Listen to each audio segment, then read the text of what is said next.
আমরা পড়ছি বৃত্তীয় গতি পার্ট 2। চলে আসছি কৌণিক ত্বরণে। আমরা ত্বরণ কি জানি না? ত্বরণ মানে হচ্ছে বেগ পরিবর্তন বাই সময়। যেহেতু আমরা কৌণিক ত্বরণ পড়ব, তাই একে বলবো কৌণিক বেগ পরিবর্তন। কৌণিক বেগ পরিবর্তন বাই সময়কে বলছি কৌণিক ত্বরণ। সময় সাপেক্ষে কৌণিক বেগ পরিবর্তনের যে হার, সেই হারকে বলি আমরা কৌণিক ত্বরণ। সময় সাপেক্ষে কৌণিক বেগ পরিবর্তনের হারকে বলি আমরা কৌণিক ত্বরণ। কৌণিক ত্বরণকে আমরা আলফা দিয়ে প্রকাশ করি। দেখো, একটা কণার প্রাথমিক কৌণিক বেগ ওমেগা 1, প্রাথমিক কৌণিক বেগ ওমেগা 1, সময় টি সময় পরে কৌণিক বেগ ওমেগা 2। তাহলে প্রাথমিক কৌণিক বেগ T1 আর টি সময় পরে কৌণিক বেগ কত হচ্ছে? ওমেগা 2। তাহলে এখানে কৌণিক বেগ পরিবর্তন কত না? এই ক্ষেত্রে কৌণিক বেগ পরিবর্তন ওমেগা 2 মাইনাস ওমেগা 1। কৌণিক বেগ পরিবর্তন ওমেগা 2 মাইনাস ওমেগা 1। তাহলে কৌণিক বেগ পরিবর্তন বাই সময়, তাহলে omega 2 minus omega 1 by T. কৌণিক ত্বরণ আলফা সমান omega 2 minus omega 1 by T. তাহলে একবার ডাইরেক্ট লিখছি, কৌণিক ত্বরণ alpha equals to omega 2 minus omega 1 by T. এটা কার রাশিমালা? এটা কৌণিক ত্বরণ আলফার রাশিমালা। এখান থেকে যদি আমরা একক নির্ণয় করি, তাহলে একক নির্ণয় করতে হলে এখান থেকে নির্ণয় করব আলফা সমান ওমেগা 2 মাইনাস ওমেগা 1 বাই টি। এখান থেকেই আমরা কৌণিক ত্বরণটাকে নির্ণয় করব, মানে কৌণিক ত্বরণের একক নির্ণয় করব। দেখো এখানে ওমেগা 2 মাইনাস ওমেগা 1, এটা তো কৌণিক বেগ পরিবর্তন, তারপরে কার একক হবে? কৌণিক বেগের একক। তাহলে আমি একে একক নির্ণয় করার সুবিধার্থে জাস্ট ওমেগা এর একক ওমেগা বাই টি লিখলাম। আমরা ওমেগার জায়গায় থিটা বাই টি লিখতে পারি, আর বাকি টি ছিল। কেন? আমরা ওমেগা সমান জানি থিটা বাই টি। তাহলে এখান থেকে এটা সমান লিখতে পারি তাহলে থিটা বাই টি স্কোয়ার। তাহলে এখান থেকে একক বসাও।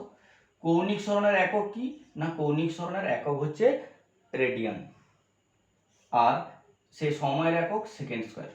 তাহলে রেডিয়ান পার সেকেন্ড স্কোয়ার, এটা হলো কৌণিক ত্বরণ আলফা। কৌণিক ত্বরণ আলফা এর একক রেডিয়ান পার সেকেন্ড স্কোয়ার। এখান থেকে যদি মাত্রা নির্ণয় করতে বলে, তাহলে মাত্রা নির্ণয় করবে আলফা এর মাত্রা সমান থিটা এর মাত্রা বাই টি স্কোয়ার এর মাত্রা। আমরা জানি থিটা কৌণিক সরণ, এর কোনো মাত্রা নেই, 1 by T square capital T. তাহলে টি টু দি পাওয়ার -2, এটা হলো কার মাত্রা? এটা হচ্ছে কৌণিক ত্বরণ আলফা এর মাত্রা। এবার দেখো এখান থেকে আমরা চলে যাব তাৎক্ষণিক কৌণিক বেগে। এরপরে টপিক হচ্ছে তাৎক্ষণিক কৌণিক বেগ।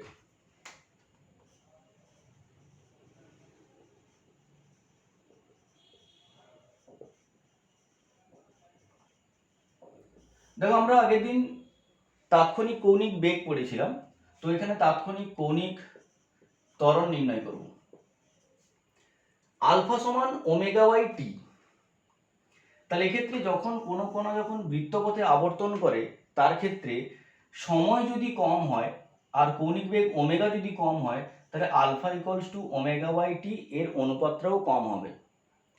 অর্থাৎ অতি ক্ষুদ্র সময়ে কৌণিক বেগ যদি ক্ষুদ্র হয়, তখন যে কৌণিক ত্বরণ তাকে আমরা বলি তাৎক্ষণিক কৌণিক ত্বরণ। যেমন আমরা কৌণিক বেগ পড়েছিলাম একই রকম। অতি ক্ষুদ্র সময়ে যদি কৌণিক বেগ ক্ষুদ্র হয়, তখন কণাটার যে কৌণিক ত্বরণ, সেই কৌণিক ত্বরণটাকে বলছি আমরা তাৎক্ষণিক কৌণিক ত্বরণ। তাহলে এক্ষেত্রে যদি ডেল্টা টি ক্ষুদ্র সময়ে কৌণিক বেগ পরিবর্তন যদি কৌণিক বেগ পরিবর্তন ডেল্টা ওমেগা হয় তাহলে তাৎক্ষণিক কৌণিক বেগ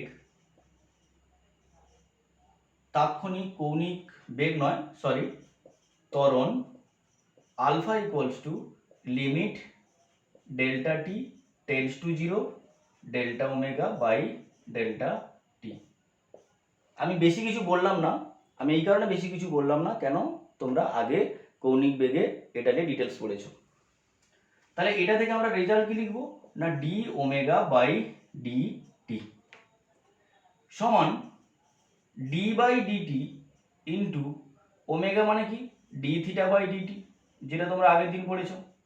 ওমেগা হচ্ছে ডি থিটা বাই ডিটি সমান d square theta by dt square. এটা তোমরা জানো কেন হয়েছে। তাই কৌণিক ত্বরণ alpha equals to d square theta by dt square. কৌণিক ত্বরণ আলফা সমান d square theta by dt square.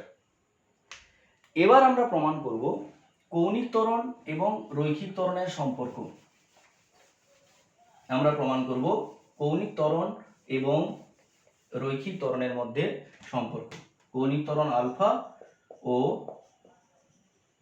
রৈখিক ত্বরণ এ এর সম্পর্ক। আমরা এখন এই সম্পর্কটি প্রতিষ্ঠা করব। বলছি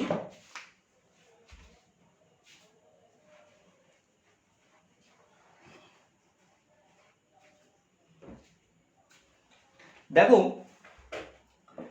ধরো যখন কোনো কণা বৃত্তপথে আবর্তন করে তার ক্ষেত্রে প্রাথমিক রৈখিক বেগ v1 এবং কৌণিক বেগ ওমেগা 1 যখন টি সময় আবর্তন হয়ে যাবে, টি সময় পরে এই রৈখিক বেগ v2 আর টি সময় পরে কৌণিক বেগ ওমেগা 2। মানে প্রাথমিক রৈখিক বেগকে আমরা v1 ধরলাম, অন্তিম রৈখিক বেগকে v2 ধরেছি, আর প্রাথমিক কৌণিক বেগ ওমেগা 1 আর অন্তিম কৌণিক বেগে ওমেগা 2 ধরেছি। কত সময় পরে? টি সময়। কণাটা যে আর ব্যাসার্ধের বৃত্তপথে আবর্তন করেছে তার ব্যাসার্ধ কত? আর। তাহলে এখান থেকে রৈখিক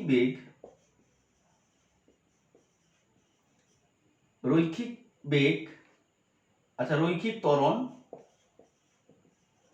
A ইকুয়ালস টু রৈখিক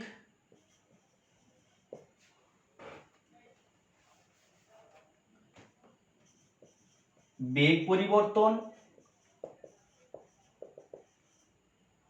বাই সময়। তাহলে রৈখিক বেগ পরিবর্তন মানে v2 মাইনাস v1, সময় কত? By T. তোমরা পড়েছো আগে v equals to omega R. যেহেতু বৃত্তপথের ব্যাসার্ধ সবসময় কনস্ট্যান্ট, তাহলে v1 equals to omega 1 R, v2 equals to omega 2 R. তাহলে এখানে যদি বসিয়ে দাও তাহলে omega 2 R minus omega 1 R by T সমান omega 2 minus omega 1 by T whole into R. আমরা কিছুক্ষণ আগে পড়লাম কৌণিক ত্বরণ alpha equals to omega 2 minus omega 1 by টি, কিছুক্ষণ আগে পড়েছি। তাহলে এখান থেকে সমান এটা কি লিখতে পারি? আলফা ইন্টু আর। তাহলে এ ইকুয়ালস টু আলফা ইন্টু আর। আলফাটা কি না, আলফা হচ্ছে কৌণিক ত্বরণ, আলফা কৌণিক ত্বরণ, আর আর হচ্ছে ব্যাসার্ধ, আর এটা হচ্ছে রৈখিক ত্বরণ।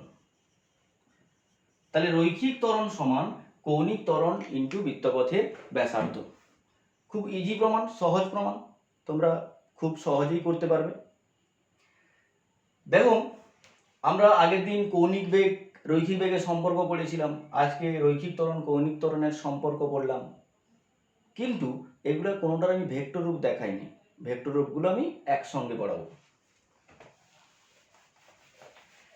এখন আমরা এর পরের টপিকে যাচ্ছি, পরের পড়াটা পড়াচ্ছি। পর্যায়কাল।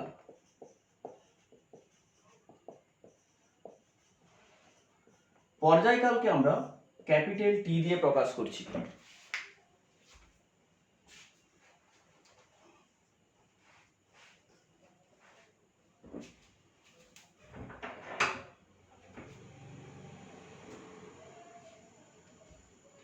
ক্যাপিটাল টি দিয়ে প্রকাশ করছি।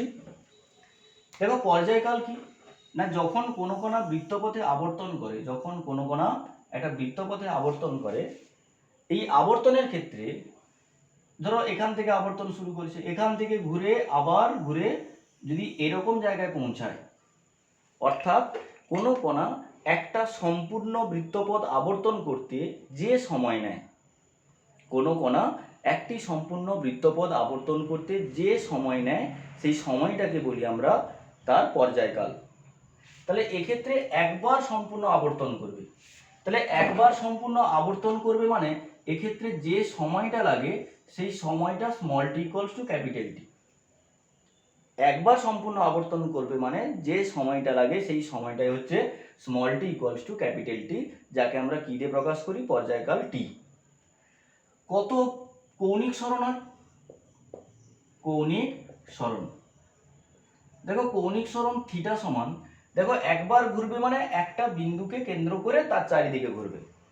একটা বিন্দুর চারিদিকে কত কোণ হয় না, একটা বিন্দুর চারিদিকে থিটা মান 360, যাকে আমরা বলি 2 পাই। তাহলে একবার কৌণিক সরণে তার দ্বারা যে কোণটা উৎপন্ন হবে সেটা হচ্ছে 2 পাই, আর সময়টা হচ্ছে small tea equals to capital T. তাহলে এখান থেকে কৌণিক বেগ কত না, এখান থেকে কৌণিক বেগ omega equals to theta by T. তাহলে এখানে বসিয়ে দাও, তাহলে 2 পাই বাই টি, তাহলে omega equals to 2 pi by T. Theta sorry capital T, কেন ক্যাপিটাল টি দিয়ে আমরা পর্যায়কালকে প্রকাশ করছি। তাহলে ওমেগা সমান 2 পাই বাই টি। এটা একটা ইম্পর্টেন্ট সম্পর্ক, মনে রাখবে। এখান থেকে টির মান বের করে নাও, টি সমান 2 পাই বাই ওমেগা, টি সমান 2 পাই বাই ওমেগা। দেখো পর্যায়কাল একটা সময় মাত্র, একবার আবর্তন করতে যে সময় নেয় সেই সময়টাকেই বলছি আমরা পর্যায়কাল। তাহলে যেহেতু সময় বোঝাচ্ছে তাই এর একক আমরা কি লিখব? একক হচ্ছে সময়ের একক, যেটা হচ্ছে সেকেন্ড। একক হচ্ছে সময়ের একক, যেটা হচ্ছে সেকেন্ড। আর এর মাত্রা কি হবে? সময়ের একককে আমরা, সময়ের এক মাত্রাকে আমরা ক্যাপিটাল টি দিয়ে প্রকাশ করি, তাই আমরা ক্যাপিটাল টি দিয়ে প্রকাশ করলাম। এখন দেখো আমরা এখন পড়ব কম্পাঙ্ক। আমরা এখন পড়ব কম্পাঙ্ক। দেখো কম্পাঙ্কের ক্ষেত্রে কি, ফ্রিকোয়েন্সির ক্ষেত্রে কম্পাঙ্ক n যখন কোনো কণা বৃত্তপথে আবর্তন করছে, এই আবর্তনের ক্ষেত্রে আমরা একটা সময় উল্লেখ করে দেব। ধরো সাপোজ সময়টা হচ্ছে 1 সেকেন্ড, সময়টা হলো 1 সেকেন্ড। এই 1 সেকেন্ড সময়ে কোনো কণা কতবার পূর্ণ বৃত্তপথ আবর্তন করছে সেটা আমাদের জানতে হবে। 1 সেকেন্ড সময়ে কোনো কণা কতবার পূর্ণ বৃত্তপথ আবর্তন করছে সেটা আমাদের জানতে হবে। ধরলাম 1 সেকেন্ড সময়ে কণাটা n সংখ্যক বার আবর্তন করছে, n সংখ্যক বার n, তাহলে তার কম্পাঙ্ক হচ্ছে n। 1 সেকেন্ড সময়ে একটা কণা যতবার পূর্ণ বৃত্তপথ আবর্তন করবে সেই সংখ্যাটাকে বলবো তার কম্পাঙ্ক। তাহলে এখানে আমরা সময় উল্লেখ করে দিয়েছি, সময় t ইকুয়ালস টু 1 সেকেন্ড। দেখো এখানে একবার আবর্তন করলে কৌণিক সরণ কত হয়? একবার আবর্তন করলে কৌণিক সরণ হয় 2 পাই, কিন্তু কম্পাঙ্ক আমি ধরে নিচ্ছি কম্পাঙ্কটা হচ্ছে n। তাহলে n কম্পাঙ্ক কথার অর্থ 1 সেকেন্ডে n বার আবর্তন করবে, 1 সেকেন্ডে n বার আবর্তন করবে। তাহলে n বার আবর্তনে কৌণিক সরণ, n বার আবর্তনে কৌণিক সরণ থিটা কত হবে? তাহলে কৌণিক সরণ থিটা ইকুয়ালস টু একবারের জন্য 2 পাই আর n বারের জন্য ইনটু n, তাহলে সমান হচ্ছে 2 পাই n। এটা হচ্ছে মোট কৌণিক সরণ। তাহলে কৌণিক বেগ কত? তাহলে কৌণিক বেগ omega equals to theta by T এক্ষেত্রে থিটা 2πn আর টি কত, টি হচ্ছে 1, তাহলে omega equals two 2πn, omega equals two 2πn। তাহলে এখান থেকে n সমান কত, না n সমান ওমেগা বাই 2π, এটা একটা সম্পর্ক, n সমান ওমেগা বাই 2π।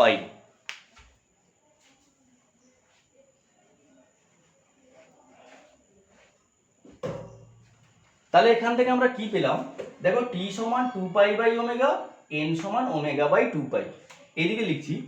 তাহলে n সমান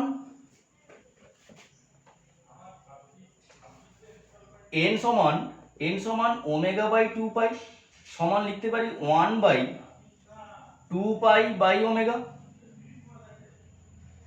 2π বাই ওমেগা, 2π বাই ওমেগা মানে কি ক্যাপিটাল টি, তাহলে 1 বাই ক্যাপিটাল টি, তাহলে n equals to 1 by capital T, n equals to 1 by capital টি।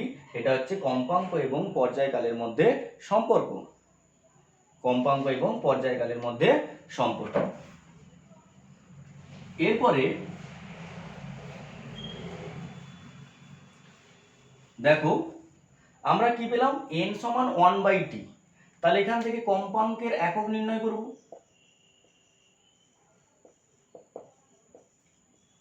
কম্পাঙ্কের একক, তাহলে পর্যায়কালের একক কি জানি আমরা, সেকেন্ড, তাহলে কম্পাঙ্কের একক কি হবে 1 বাই সেকেন্ড, কম্পাঙ্কের একক 1 বাই সেকেন্ড। একে আবার বলতে পারি আমরা সেকেন্ড ইনভার্স, বা একে আমরা বলতে পারি সিপিএস, সিপিএস মানে সাইকেলস পার সেকেন্ড, প্রতি সেকেন্ডে আবর্তন সংখ্যা, বা আমরা সবচেয়ে বেশি বলি এটা হার্জ, এটা আমাদের পরিচিত বেশি, আমরা একে কি বলি হার্জ, কম্পাঙ্কের একক হচ্ছে হার্জ। আমরা যেটা ইচ্ছা প্রকাশ করতে পারি, সবগুলা একই অর্থ বোঝাচ্ছে, সবগুলোকেই একই অর্থ বোঝাচ্ছে।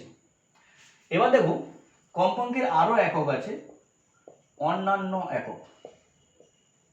কম্পাঙ্কের অন্যান্য একক প্রথমে হচ্ছে আরপিএস, আরপিএম, আরপিএইচ, আরপিএস, আরপিএম এবং আরপিএইচ। আরপিএস কাকে বলে, না 1 সেকেন্ডে আবর্তন সংখ্যা, ইংলিশে হচ্ছে revolution per second, revolution per minute, revolution per hour, revolution per second, revolution per minute, revolution per hour. 1 সেকেন্ডে আবর্তন সংখ্যা, 1 মিনিটে আবর্তন সংখ্যা, আর 1 ঘন্টায় আবর্তন সংখ্যা। 1 সেকেন্ডে আবর্তন সংখ্যা, 1 মিনিটে আবর্তন সংখ্যা, আর হচ্ছে 1 ঘন্টায় আবর্তন সংখ্যা। এদের মধ্যে সম্পর্ক হচ্ছে 1 আরপিএস ইকুয়ালস টু 60 আরপিএম সমান 3600 আরপিএইচ। এদের মধ্যে সম্পর্ক হচ্ছে 1 আরপিএস সমান 60 আরপিএম সমান হচ্ছে 3600 আরপিএইচ। দেখো 1 আরপিএস মানে 1 সেকেন্ডে একবার আবর্তন করবে। দেখো 1 সেকেন্ডে একবার আবর্তন করবে মানে 1 মিনিটে কতবার আবর্তন করবে, তাহলে 1 মিনিটে 60 বার আবর্তন করবে, আর সেটাই 60 আরপিএম। তাহলে 60 আরপিএম কথার অর্থ 60 সেকেন্ডে 1 মিনিটে 60 বার আবর্তন করবে। তাহলে 1 মিনিটে যদি 60 বার আবর্তন করে, তাহলে 60 সেকেন্ডে কবার আবর্তন করবে, 60 সেকেন্ডে 60 বার আবর্তন করবে। তাহলে 60 সেকেন্ডে 60 বার হলে 1 সেকেন্ডে একবার, তার মানে ঘুরে সেটা কোথায় চলে এসেছি 1 আরপিএস এ। আবার 1 ঘন্টা মানে কি 3600 সেকেন্ড, তাহলে 3600 আরপিএইচ কথার অর্থ 3600 সেকেন্ডে 3600 বার ঘুরবে। তাহলে 1 সেকেন্ডে কবার ঘুরবে, একবার, মানেই সেটা ঘুরে 1 আরপিএস। তার জন্য তিনটাকে আমরা সমান করেছি, যে 1 আরপিএস সমান 60 আরপিএম সমান হচ্ছে 3600 আরপিএইচ। এখান থেকে তোমাদের আমি ম্যাথ বলছি, উদাহরণ দিচ্ছি। ঘড়ির সেকেন্ডের কাঁটার কম্পাঙ্ক নির্ণয় করো। একটি ঘড়ির সেকেন্ডের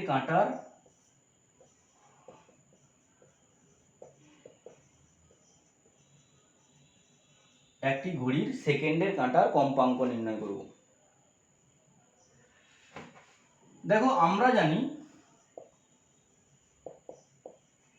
আমরা জানি কৌণিক বেগ ওমেগা সমান 2πn। তাহলে n সমান কি না n সমান ওমেগা বাই 2π। n সমান ওমেগা বাই 2π। এই ওমেগাটা কৌণিক বেগ যেটা এদিকে নির্ণয় করছি। তাহলে কৌণিক বেগ ওমেগা সমান 2π বাই টি। এখানে এই টিটা কি, এখানে টিটা হলো পর্যায়কাল, সেকেন্ডের কাঁটার পর্যায়কাল। তাহলে সেকেন্ডের কাঁটা একবার যদি পুরো ঘুরে কত সময় হয়, 1 মিনিট, মানে 60 সেকেন্ড। তাহলে 2π বাই 60 যেটা হচ্ছে রেডিয়ান পার সেকেন্ড সমান, এখানে বসিয়ে দাও ওমেগার জায়গায় 2π বাই 60 ইন্টু 1/2π, যেটা কোন একক কিসে বসাচ্ছি, সেকেন্ডে, তাই সেকেন্ডে বসাচ্ছি বলে এটা হচ্ছে আরপিএস সমান 1 আরপিএস বাই 60।